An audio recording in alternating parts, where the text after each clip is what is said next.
At ito na nga mga Copy Thoughts, ang continuation ng love story namin ni Lion 2. Naging masaya naman kami during our relationship.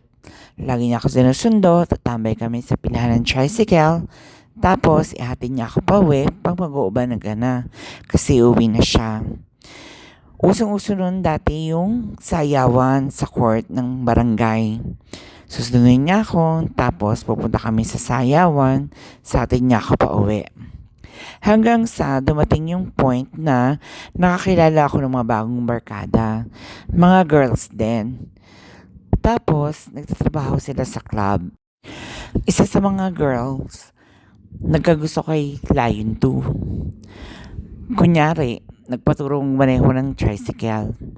Tapos, ang tagal nila bumalik. Siyempre, hindi naman tayo pinanganak kahapon. Bumalik sila, mag-uumaga na.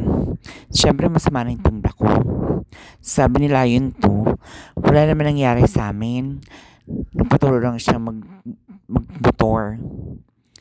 Hindi pa rin ako nakibo hanggang hinatid niya ako.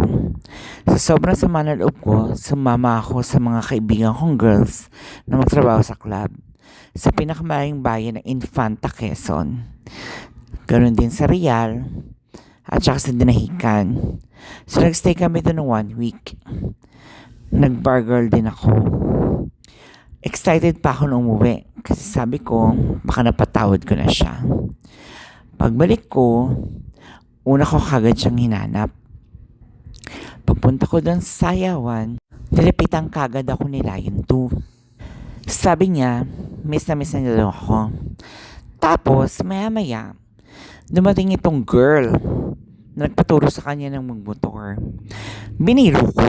Sabi ko, oy, hinahanap ka ni Lion 2 ha. Sabi niya, saan? Tapos pinuntahan niya kagad, tapos niyakap niya.